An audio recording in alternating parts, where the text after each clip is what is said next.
Hello, this is Deepak Mishra, and in this video, we are going to learn some essential phrases which you will speak many times every day when you work in a hospital in Germany.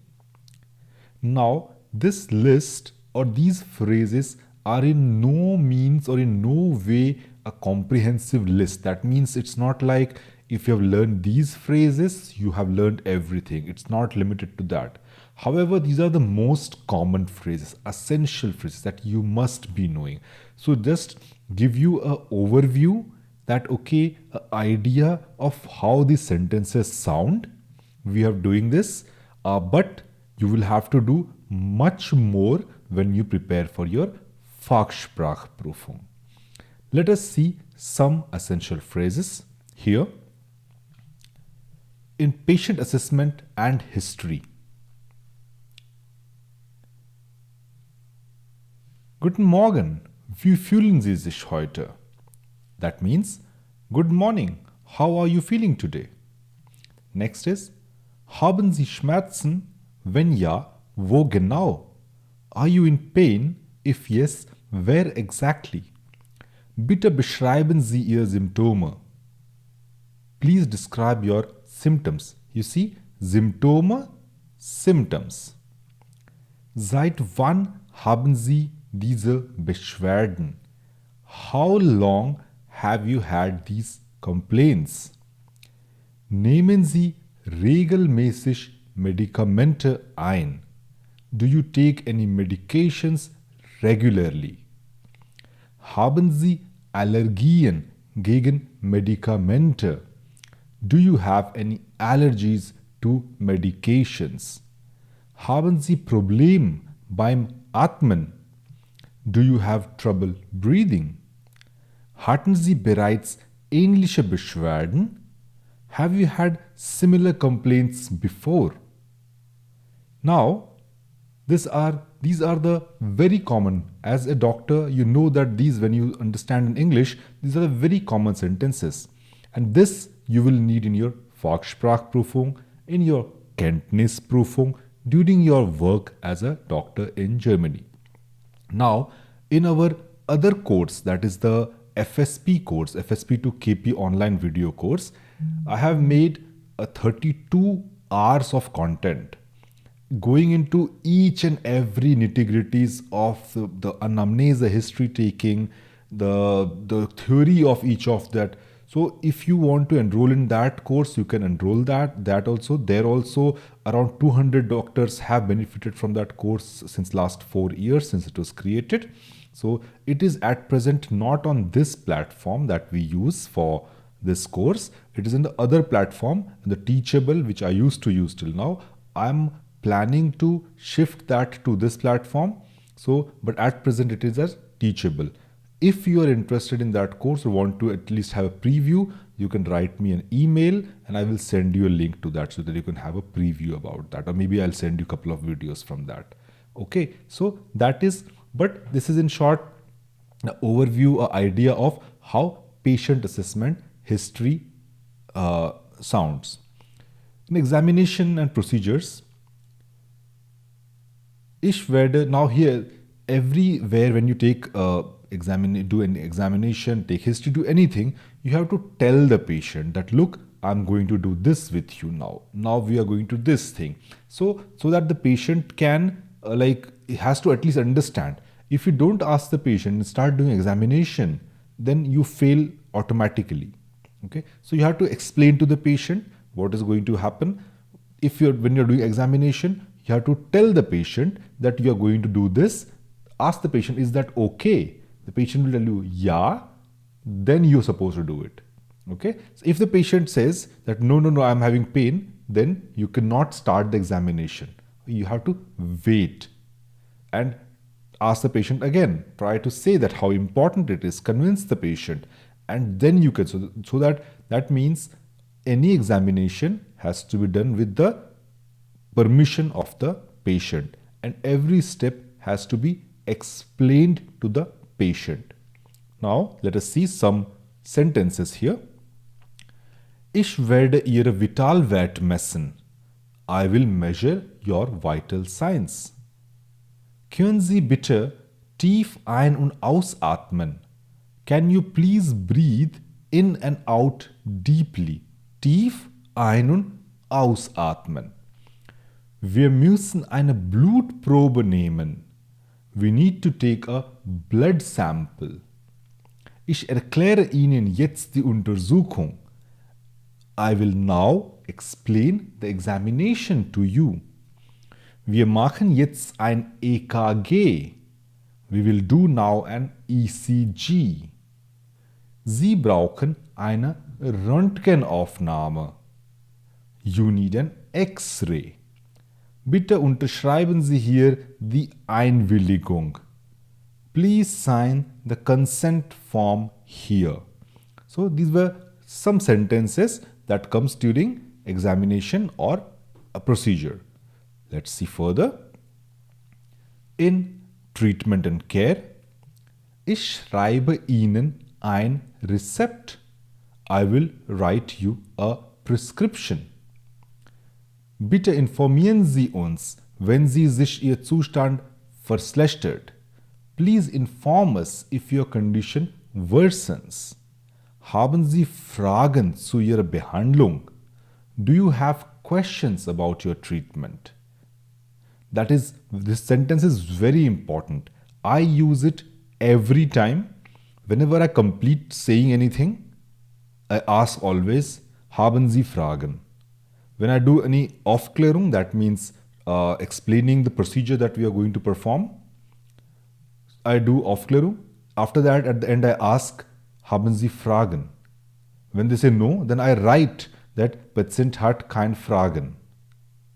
Keine Fragen. So, exclamation mark. So, keine weitere Fragen, exclamation mark. So, that means you have given the patient the opportunity to ask you questions. That is very important. Until when then they did not ask, then now they are also satisfied that the doctor had given me the chance to ask. I did not ask. That means it was not rushed. It was not like the doctor did not give me the opportunity to ask any question. So it's very important. Always leave this conversation at the end with haben Sie Fragen, so that the other person can ask you questions. Wir besprechen Ihren Fall im Team. We will discuss your case as a team. Now, in many cases, when you are as assistant arts or even as a Facharzt, when you are dealing with some case, you don't know, like patient, you are a note of, for example, you are doing duty, and in the evening, in the night, the patient comes to you with some issues which is not a severe urgent issue, like it does not have to be operated in the night, but there's something that you're not sure of. You don't know what to tell to the patient. So in that case, you can tell the patient that wir besprechen Ihren Fall im Team. You can say, morgen werde ich Ihren Fall in unserem Team besprechen und danach ich werde Sie anrufen. That means I will talk this case in our team and I will call you afterward. Now this in exam scenario, this will not happen to you, but you have to tell that, okay, these things are a little complicated for me. I'm not sure. I will talk to my seniors and I'll get back to you. Now, getting back to patient, here we will digress a little bit from this list. Getting back to patient, as I worked in India, that was 12 years back, so the scenario might be different now. We did not ever call the patient. Like, I don't know, even the phone number was there. I worked in a government setup, in a government hospital. So maybe in the private setup it was different, but I worked in a government setup. So, patient came, he was the examination was done, history was taken, and then written something on the notes, finished, patient went home. Now, this feedback mechanism that you call the patient, I'll find information for you, I'll talk to my senior, then phone you, that was not happening over there. Here, every patient who comes to the hospital leaves his contact number in the computer system. The nurses take the contact number. That means you can contact the patient later. So this thing that you can contact the patient later, also you, and in many cases you must contact the patient later. For example, you are in duty and the patient comes and you do some treatment that is according to you in your level of expertise, that is fine. You always have a senior in your background, like a Hintergrunddienst, that means a Oberarzt or a Facharzt who is there to guide you, to tell you. So if you have doubts, you can call them up and discuss the case with them. So that is there. But in many cases, you feel that you know the situation and you don't call them, and maybe it's 2 o'clock in the night. So you don't wake up your senior because you don't want to unnecessarily wake up that person. So you make the treatment and send the patient home. And next morning, then X-ray is seen or something is seen, and then your senior tells you that no, this could have been done differently, or this should be done differently. So then what you will do, you will call that patient that look, I have talked this your case again with my seniors and they suggest this. So that means you have the opportunity for Rückmeldung, for feedback, for calling the patient up. So this was a small digression from Wir sprechen Ihrem Fall in Team. Die Operation ist für morgen geplant. The surgery is planned for tomorrow. Nach der Operation müssen Sie sich schonen. After the surgery, you need to rest. Wir kontrollieren Ihre Wund täglich. We will check your wound daily. Hospital administration and discharge. So some sentences about that also. Bitte warten Sie im Wartezimmer. So please wait in the waiting room.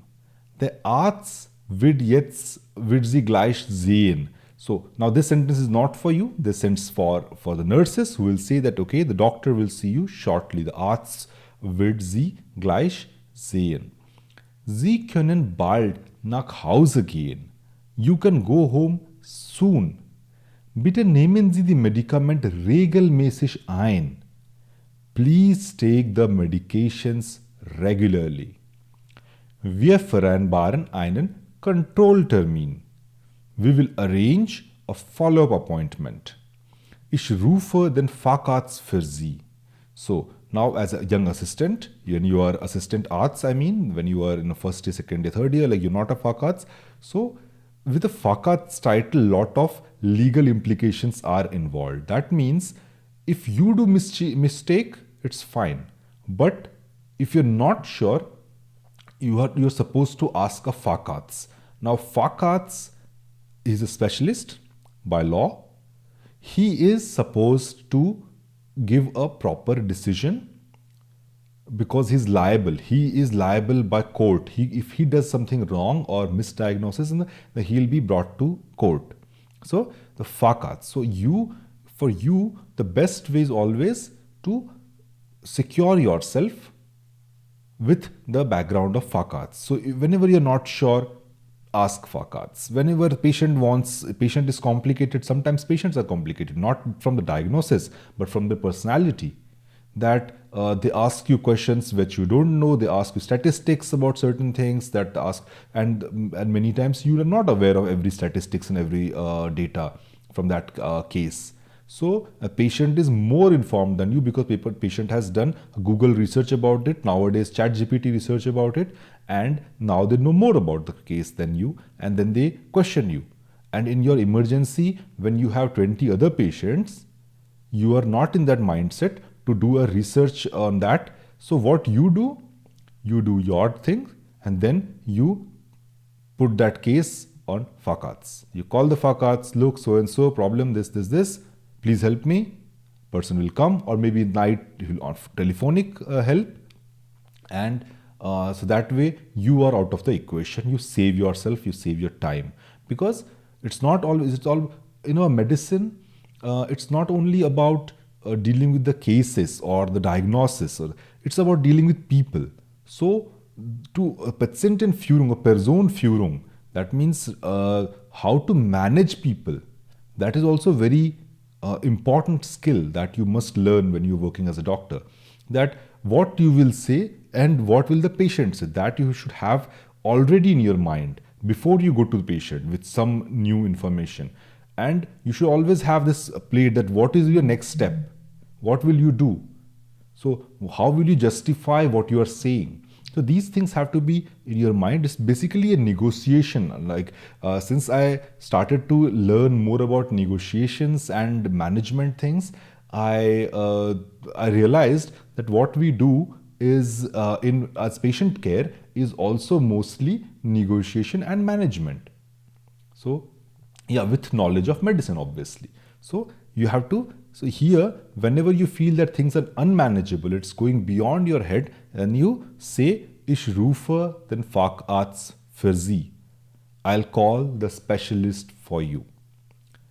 Bitte bringen Sie Ihre Krankenversicherungskarte mit. Please bring your insurance card. Danke für Ihre Geduld und Mitarbeit. Thank you for your patience and cooperation. German medical terminology often contains compound words that can be challenging to pronounce. Please break them down into constituent parts and practice each before combining them. For example, Krankenversicherungskarte can be broken down as Krankenversicherungskarte, health insurance card.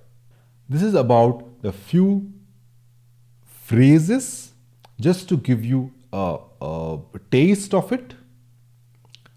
For more detailed preparation of Fachsprachprüfung, you can enroll with our FSP to KP online video course, which is a very intensive course where I have created that course starting with English and German and moving to German with the focus on doctors who have studied medicine in English and now have to take the exam in German. For them, that course is created. At present, that course is like the registration for that course is blocked. You'll have to write an email to us so that we can do it separately for you. Okay, so yeah, watch this video again and again, see the sentences, and more content will be coming. Bye bye. Have a good day.